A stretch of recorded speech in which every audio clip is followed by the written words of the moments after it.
Hello. Hi, and welcome back to another episode of You're More Than Their Mother. My name is Sherilyn Dorsey, and I am the creator and founder of You're More Than Their Mother. And I teach moms and women to reclaim, realign, and rebalance their lives and to go after their dreams. I have another amazing topic for you today, and I am happily joined by my partner in life, love, and marriage, and all the other things, sweetheart. The camera. Anyway, um, my husband, Gerald Dorsey. Hey, Mr. Dorsey. Hello, dear. Hey, thank you so much for joining me. As mentioned, I am going to, or if I did mention it already, I should have. I'm talking about patriarchy today. And this came up on an earlier video it is that I did around mindset. It's a 3-part series that I put out on YouTube, and I believe it's in part 2, where my husband actually dropped the word patriarchy in the response to one of his questions, and I absolutely wanted to circle back around to that. Number one, because I think it's a topic and a methodology and a philosophy that penetrates the society it is that we live in, certainly here in the United States, wherever it is you're viewing from. But I also think that it shows up in ways that we're not always aware of. And I wanted to take a deeper dive into that. But before I do that and get too deep into it, even into my other reasons of us on this topic again today, I want to start off by doing what it is that I do first, which is anchoring myself in my intention. And I just do that by taking a deep breath, dialing into myself, and then I will come back and jump right back in and we'll go on topic, okay? All righty.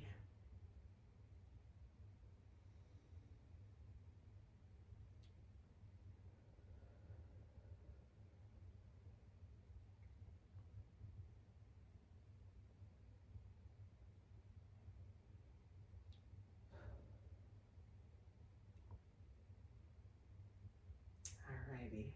I know I did my introduction once, but for me to stay on rhythm and maintain the cadence of how it is that I run these videos.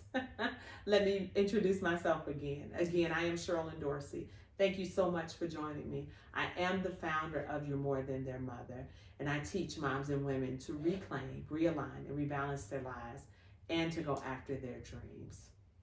Alrighty, honey. So, a bit of transparency. We were recording a little bit of this earlier on my You're More Than Their Mother page on Facebook, and I would love it if you would jump over there and check that out because we absolutely dropped some gems and expounded on some things that I think would resonate with really just about anybody, men and women, right? I came from a female perspective, right? That being me, a mom, a perspective of a mom. But my husband also offered up his perspective on how patriarchy impacts men. And from what it is he was describing, it's not necessarily what probably many people would think, because patriarchy, and I want to kind of get into what this means. Let's establish some language it is that we're using, some common, a common definition, common language, I'm sorry, it is, that we'll use here. When we're talking about patriarchy here, we're talking about a system that puts men on a higher plane, if you will, than women, and that they essentially run things, right? Everything is done to accommodate them. They're higher. If we were talking about a classification system, they would be ranked higher than women. Is that kind of basic? A hierarchy. A hierarchy. For sure. Yeah, a hierarchy. And when you think of that, and this is at a surface level, when you think of that, you would think that men would want to uphold it, right? And you would think that, oh, absolutely, men are winning in this scenario. And a lot of times, I would submit, and now please check me here as the balance of perspective, I would submit that men that aren't mature really do think that they're winning. Oh, absolutely. In society. Wouldn't you say that? Certainly. Men that haven't matured. I'll leave it there.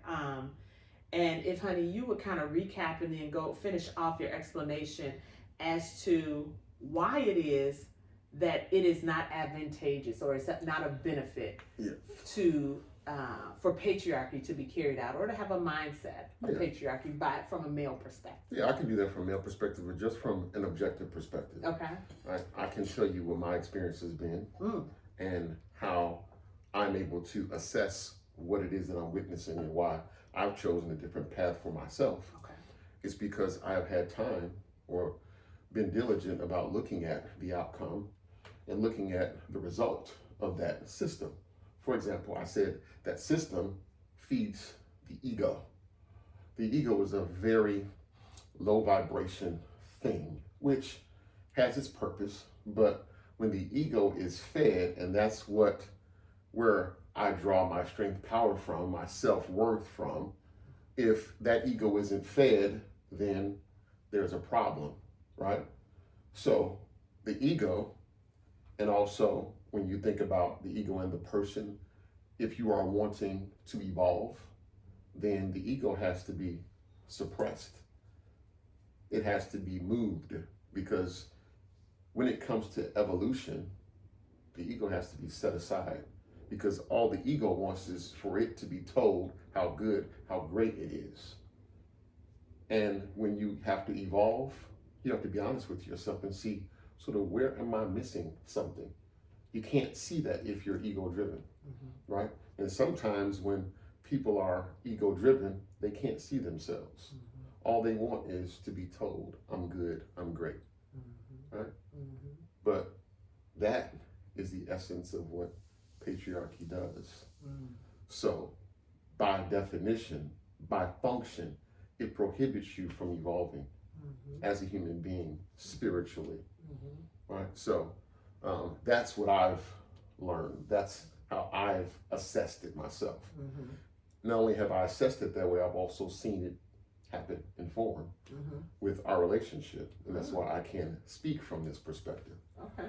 Right? So now you definitely have to go into that in a way that you can, of course, on camera. In what ways have you seen that in our relationship? So I can tell you, initially when I started out in our marriage, I had this idea that I'm the supporter. I'm not the supporter, I'm the provider. This is what I'm supposed to do. I'm a man, I'm supposed to do all these things. And I worked 2, 3, and 4 jobs to do that, right? So I was satisfying that ego to perform that task. But was that the healthiest thing for me? Absolutely not. Absolutely not. So thereby, being ego-driven in that regard is contributing to my demise in terms of health. So again, you may think that you're getting accolades for doing what you do, but what is it doing to you physically, spiritually, emotionally? How are you advancing, right? So in our early marriage, you had the idea and said, Joe, you didn't wake up dreaming about being a provider. You want something out of life. And that began to spark conversations that we would have about what it is that I really wanted to do. So what I really wanted to do was something else other than what I was doing. But patriarchy, again, had me in the mindset, this is what I have to do. This is what defines me as a man. But it doesn't. It wasn't until we reshaped our idea of what our roles are, then we were able to move beyond that definition or idea of what patriarchy insinuated and how it penetrated our subconscious and drove sort of our ideas and beliefs. And then it was at the moment we decided we wanted something different, that's when we started to think about how we could sort of move past that belief system, right? Because again, going along with that, I'm getting accolades for being a provider, you're a good man, those types of things, but how am I being satisfied spiritually, emotionally, right? As a human being, right? So here's the thing too, because you supported me in this way, I wanted to make sure that I gave you support. So again, we talked earlier about this reciprocal relationship that we have where we're working cooperatively. That opens the door to so many things because you see me as a human being, not just your provider and not being, I would say, selfish, Mm-hmm. right? Because that's an unselfish act to say, Drew, what do you want to do? It's not just about me. If you're being taken care of in that way, Mm-hmm. it's very unselfish to say, what do you want? Because you see something in me Mm-hmm. that was more. Mm-hmm. So again, having that idea, that thought, it sparks something else. It makes me a better human being. Mm-hmm. And also led me to the point I'm at now where I made another transition. Mm-hmm. And that's all stems from this idea that we had. Mm-hmm. Because taking another position, it moved me out of that space where I am the provider. So, right. So if I no longer have that, especially when I was in school, if I don't have that, then what am I? Right? So I had to redefine what that was for myself. Mm-hmm. And when I did that, it just opened up so many more things and allowed me to be who I came here to be. Mm-hmm. Not just a mule, not to live under somebody's idea of what my role is. I defined it. We defined our roles. Yes. And that's the power that we have. And that's what we do. Yes. Right? Yes. I love that. I really want to talk about, take a facet of what it is that you just said about roles, because that may sound a bit counterintuitive if we're talking about deconstructing patriarchy and then identifying roles, right? Because patriarchy needs roles in order to support it. So one thing I want to highlight, I want to go into that and I want to talk about that because I'm sure somebody looking at this will say, oh, well, what do you mean roles then, right? So let's talk about it now.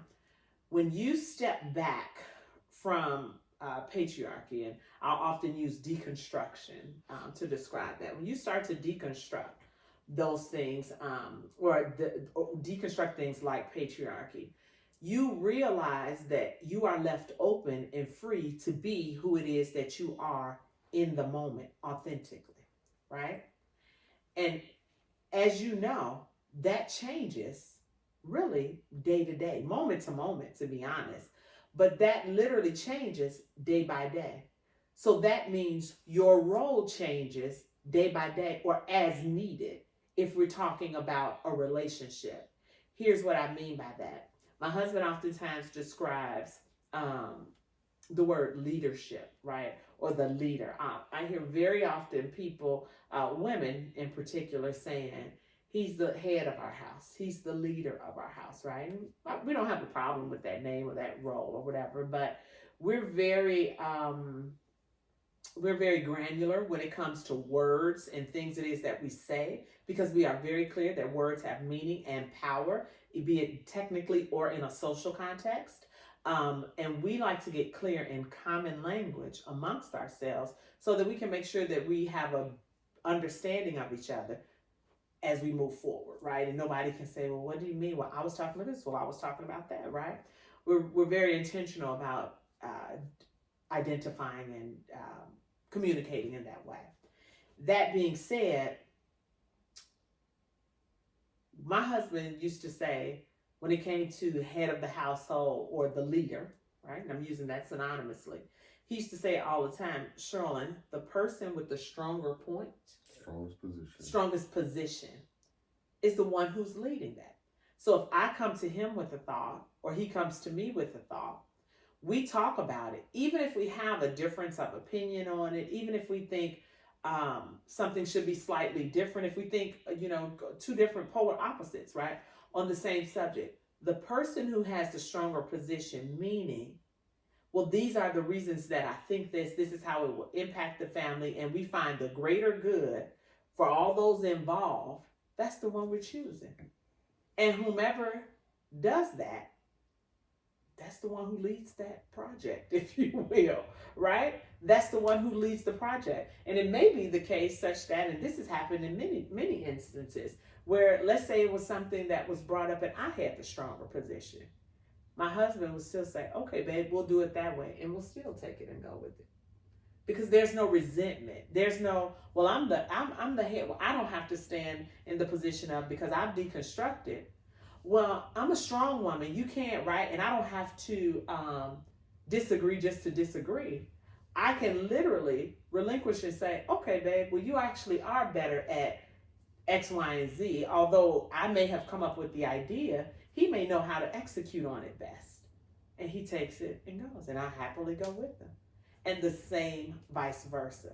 So the fluidity, understanding that there's fluidity in those roles, in how it is that we show up for each other, calling them roles, um, is a huge benefit of sure. releasing the hold that patriarchy has on us.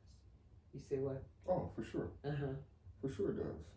Okay, I thought you were going to expound on that. Just because I'm a man doesn't mean I have all the answers. Yes. But that's what patriarchy presents to you. Yes. The man has the answers. Even though you could have someone, again, I am very abrupt. Yes. You let an idiot run your household. Uh-huh. Really. If you look at the pattern of the behavior, they haven't earned the right to be the leader. Yeah. Again, strongest position wins, Yeah. right? So it's a benefit for us to talk these things through, to have a position, for me to consider what your position is and for you to consider mine, right? So that's what we've learned in terms of how we function. Yeah. We've learned how to think, Yes. right? Mm-hmm. We learn how to think and take advantage of both of our skill sets. Absolutely. Because you are a woman who has a perspective, right? So sometimes it may be your perspective that we need in terms of making a decision regarding our family, right? Because you're living life from a different place. So we are making use of both of our best selves, essentially, right? So it's a benefit to us. Absolutely. Absolutely. Not only is it a benefit in that way, you heard me earlier while Gerald was talking say he's not a mule. For me, the patriarchy mules our men and creates unrealistic expectations for both of us. But in this case, I'm talking about men that literally runs them into the ground. Right. And to me, that's just so out of alignment with who it is that we came to be as people. I feel like, as my husband was mentioning earlier, he was doing whatever it took for our family to work. He is the one who came up with the idea, Sherlyn, I want you to stay home, right? And I was resistant to it initially, and then I bought into it because of the perspective it is that he brought me. And also, he mentioned something earlier, as I mentioned to you.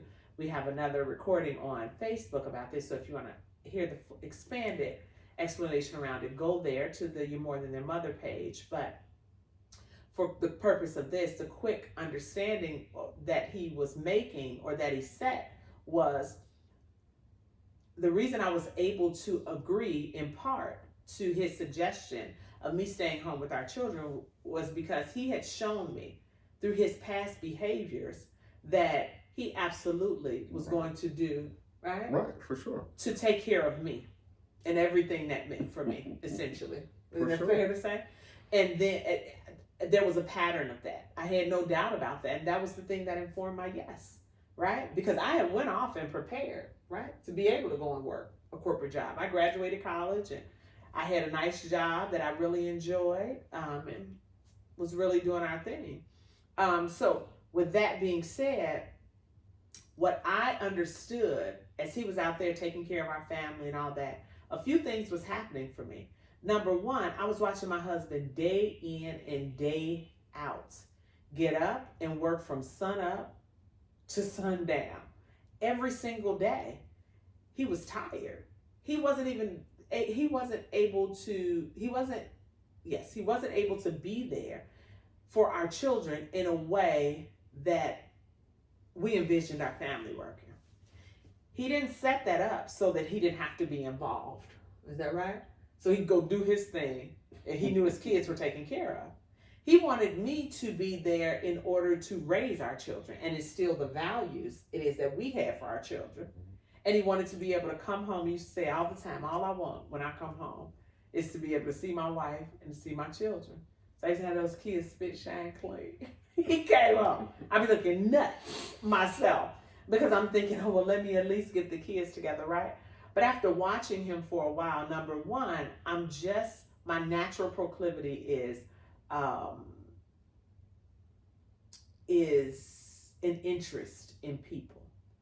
I love my husband, so I am very interested in him. So when my normal instincts, yes,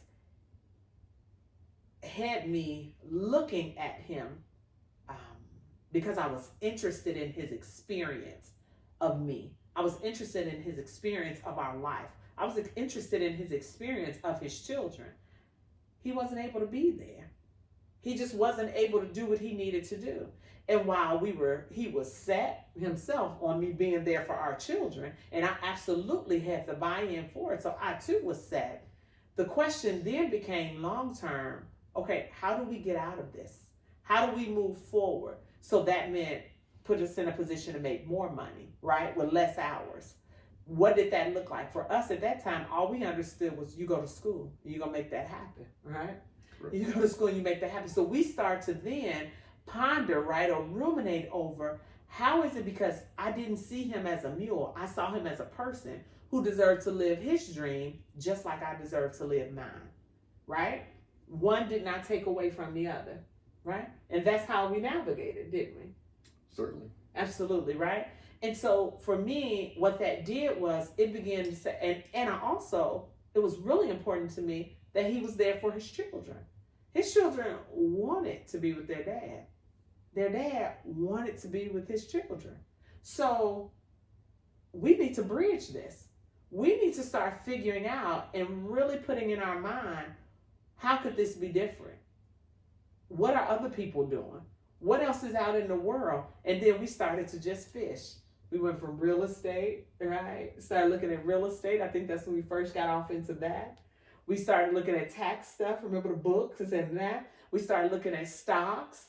But all of it's the inception of that train of thought was it was birthed out of the deconstruction of patriarchy.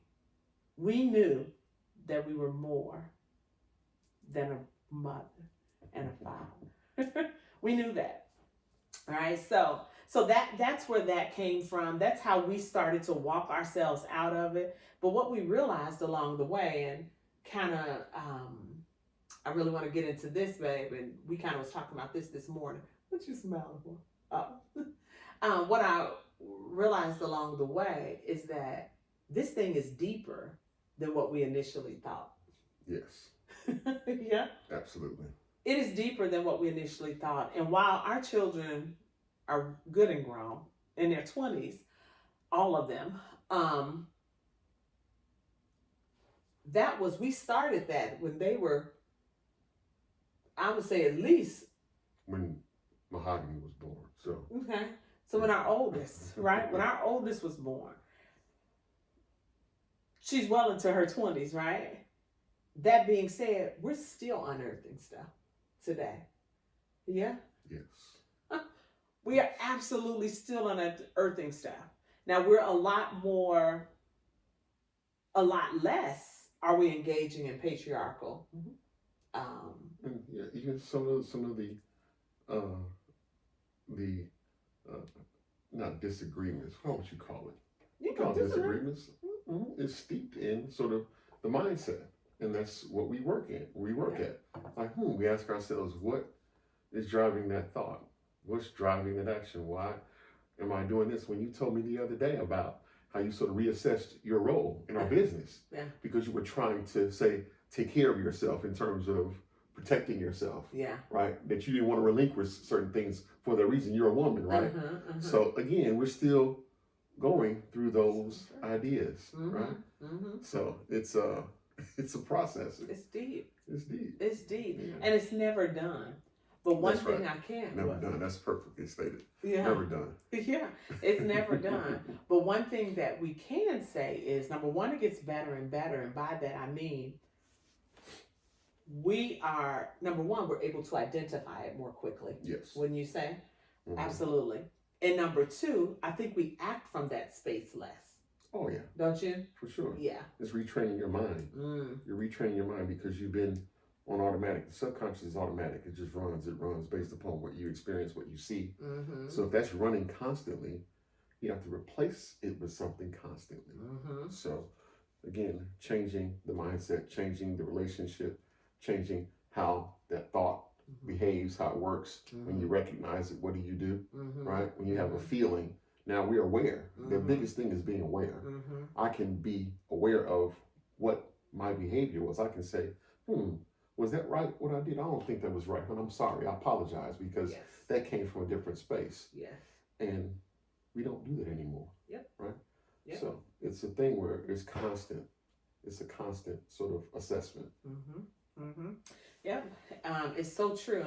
Not only he brought up in how it is that I was reassessing myself in the business, I want to mention too, you sparked a memory in me several times how we talked about, or you talked about, I'm sorry, who it is that you are now. Now that you aren't all those things, right? The provider, this patriarchal iteration of himself, with taking that away, right? Because as we continue to grow in our lives and we take on different positions in our career, in our household, in our business, we realize that unintentionally, perhaps there was still some lingerings of patriarchy, right? And how it is that we were executing on our lives. My husband he was just talking about getting deeper into himself and really, the short of the long story, we have something over here at the Dorsey residence where we're talking about how we show up in life, and the way that we show up is our way, isn't it? For sure, our way. The only way for us is our way. That's the only way. So we have this phrase over here in the Dorsey household where we say, and it's our way. Our way. When we start to think about, oh, I need to get up and I got to go over here. Actually, we don't. And we think about what's informing us to make us think that we have to do it a certain way. And in some cases, we figure out that's old paradigm, which shows up as patriarchy. We don't have to do it that way. We can do it our way. And my husband was just talking about that with a few things in his life, right? And how it is he husbands me. Right? Right? For sure. Yeah. For sure. And I'm still, like you call me, big brute. I'm still that. He is. That's so funny. And I'm going to bring up this other little point. It's kind of lighthearted to me, but you made me think about it. And I'm going to say this and we'll get out of here. And who knows, we may have to divide this up into two parts too, and how it is that I'll roll it out. So you say all, now I just was talking about earlier, being, not having rigidity around a role, right? And really being fluid with it. Why are you smirking? I don't know. Yes, you do. You know where I'm going. You're going somewhere with it. I can feel it. You can feel it. Well, the reason that I'm smiling is because there are some things in our house that we say, it's just what it is. You can call it. Call it what you want. This is our way right here. All right, go ahead. That's it. That's what I was trying to say. I'm trying to think of something that we can put on camera. I have to watch him. Anyway, I'm trying to think of something that we can put on camera, though, that we say that with. One thing I think easy for me is him being a brute. And what does that mean, you being a brute, man? I'll beat my chest. I'm the biggest, I'm the strongest. Okay. Sure, where are you? I need to know where you are every moment. What are you doing? Are you okay? I'm still a protector. That's what I do. That is very true. And it's like, that's just what it is. That's what it is. That's what it is. But here's the funny part about that. I'm absolutely the damsel when it comes to that. I absolutely love that my husband checks on me all the time. I can absolutely look forward to his call. He is going to locate me if I am out of his presence for however long he says that before he needs to hear from me again. He could know exactly where I'm going and how long it will take. And quite literally, it doesn't matter where it is that I'm going. They know my husband because they know he's going to call. They know his ring. And so when they was, case in point, I was at the beauty shop today getting my locks retied here. And my husband called. I had just got there, sat down my lunch. I took my lunch with me. Sat down my lunch, put my phone down. She put the cape on me. I was sitting down to go into the bowl. That's what I do. You make no qualms about it? Not one. Call it what you want. You my woman. Just like that. Look, that's the brew. And there we have the brew. There we have the brew. That's so funny to me. So to me, some stuff, I oftentimes say this, and I'm going to end it with this. There are no panaceas, right? That's true. There's not one right answer for everything. So we have to be, really the word, babe, is adult, and understand that this is a case by case basis. You should be in the type of relationship where you communicate so that you can see what sensitivities that you need to be mindful of and be willing to compromise and adjust yourself for the person it is that you say that you love and are in relationship with, right? For sure. Right? And that should be, again, reciprocal, right? On both sides. Sometimes there'll be things that I need to relinquish, right? And say, babe, okay, we'll go ahead forward with that. And sometimes there are things that he needs to be able to relinquish, and no one feel less than. Mm-hmm. No one feel like they are not valued or seen. Mm-hmm. No one feel like they're being taken advantage of, right? All those things need to be there. And as adults, right? Because I truly believe that the thing that separates children from adults is graduated thought and discernment. Boom. I think that's the only thing outside of all things that are fair, right? Got hair and all that. Listen, we're adults. We're talking here, right? So hopefully you stand with me on that. So with that being true, we need to use our adult brains. We need to use our adult brains when it comes to being in relationship with people. Alrighty? Alrighty. So I think I'm finished with this topic. How about you? I think that's it. I think that's it. Boom. Mic drop. Call it. Call it, yes. So, okay. Well, we will look forward to hearing from you. I'm so very, very interested in hearing what you think about what it is that we had to say about patriarchy and how it informs our decisions and how it shows up in our lives, how the role it shows up in women as well as the role it shows up in men. And I know I really kind of got more into my husband on this recording, how he felt and how it shows up in men's lives. But I don't want it to be missed in how it shows up in women's lives. And I would be remiss if I didn't say this. So let me do kind of a small recap here and what I think happens with women when they subconsciously or just submit to the belief of patriarchy, and that's how it should be run. It makes a mule out of you too. Number one. It creates unrealistic expectations in you as well. Here's what I mean by that. You should be cooking and cleaning and burping babies, right? And you should be doing cartwheels in the bedroom. With that about, say it, right? To their satisfaction, not even to ours. Is that right? Okay. The other thing it is to me that it does to women, and all of it to me is detrimental, but this is like the low-hanging fruit. Like everybody can see this. Ray Charles, right? He no longer with us and he blind. He was blind. It literally not in men, I want to own it as women.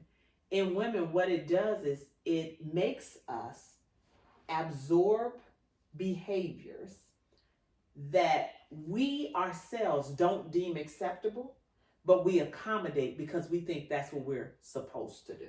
Is that a clear way of saying it? Perfectly stated. Okay. I think it does that. And that does something to us viscerally. When we know intellectually and emotionally / spiritually that something else, or we want something else, but we force ourselves cognitively, right? And quite literally sometimes physically, because sometimes we want to go, but we stay because this is how it's supposed to be, right? I think it damages us in that way. I also think that not only is this, and we talked about this for men and women, but I think not only does it impact us in this way in immediate outcomes, what does it do to the next generation, sweetheart? It informs them how to behave. And then they have to deconstruct. And then we have this cycle. Yes. So succinctly stated. Absolutely. Absolutely. So I wanted to make sure that I throw in the female side of it and how it impacts us women as well in short form. So, okay, that's it for real. Again, thank you all so much for joining us. This topic is one that I think is just always evolving. So, we're always happy to talk about it with whomever. I forgot you can do that. I don't know. Yes, you will do that.